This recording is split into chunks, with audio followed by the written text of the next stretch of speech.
ભરૂચમાં ગૌમાતાને રાષ્ટ્રીય ધરોહર જાહેર કરવાની માંગ સાથે ગૌપ્રેમીઓ અને ગરુડ સેના દ્વારા પદયાત્રા યોજી કલેક્ટરને આવેદનપત્ર પાઠવવામાં આવ્યું। ભરૂચ શહેરમાં ગૌરક્ષા અને સન્માન મિશન અંતર્ગત ભરૂચ સમસ્ત ગૌપ્રેમી મંડળ અને ગરુડ સેના સહિતના સંગઠનો દ્વારા ગૌમાતાના સંરક્ષણ અને ગૌશાળાના વિકાસ માટે પદયાત્રાનું આયોજન કરવામાં આવ્યું હતું।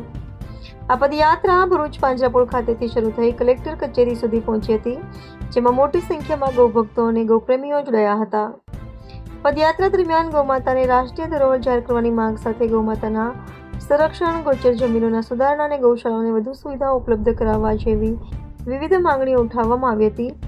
ગૌમાતાના જતન અને સંવર્ધન માટે સરકાર વધુ અસરકારક પગલાં ભરે તેવી માંગ પણ કરવામાં આવી હતી।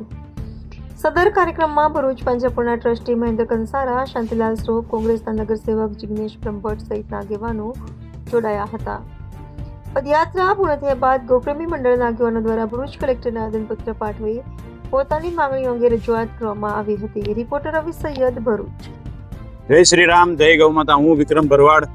આ તારીખ 7/5/2026 ના રોજ ગૌ સન્માન આહવાન દિવસની શરૂઆત આજે કલેક્ટર કચેરીએથી આવેદનપત્ર આપીને કરીએ છીએ।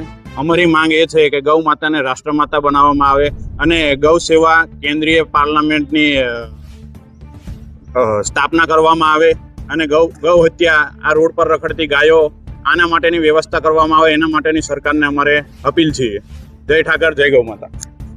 ગૌ સન્માન આહવાન અભિયાન અંતર્ગત આજે 7મી મે 2026 ના રોજ ભરૂચ મુકામે ભરૂચ પાંજરાપોળથી નીકળી ખૂબ મોટી સંખ્યામાં ગૌ માતાની સાથે ઢોલ નગારા સાથે અત્રે અહીંયા ભરૂચ જિલ્લા કલેક્ટરશ્રીની કચેરી ખાતે અમો જીવદયા પ્રેમી અને ગૌ પ્રેમીઓ પધારેલા છે અને તેમાં એક આવેદનપત્ર હિન્દી ભાષામાં તૈયાર કરવામાં આવેલ છે, જેમાં સમગ્ર રાષ્ટ્રની અંદર ગૌ માતાને રાષ્ટ્રમાતા જાહેર કરવામાં આવે કે જેથી કરીને ગૌ માતાની સુરક્ષા જળવાય, સન્માન મળે અને એની સેવા પણ સુંદર રીતે થાય, એ પ્રકારનું આયોજન કરવામાં આવે એ પ્રકારની વિનંતી કરવા માટે એક આવેદનપત્ર આપણે જિલ્લા કલેક્ટરશ્રીને આપીએ છીએ।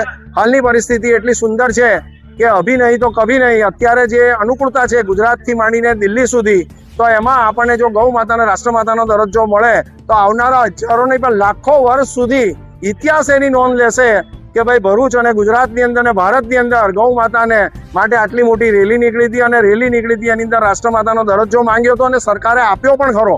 તો એ આપણે એવા સુંદર કાર્યના આપણે જ્યારે સહભાગી બન્યા છે, ભાગ્યશાળી છીએ, ત્યારે તેવા પ્રસંગે સૌને વિનંતી, જે લોકો આજે અહીંયા રેલીમાં નથી પધાર્યા એમની પણ વિનંતી કે તેઓ પણ પોતાની લાગણી અને પોતાનો જે ભાવ છે તે વ્યક્ત કરે। ગૌ માતા કે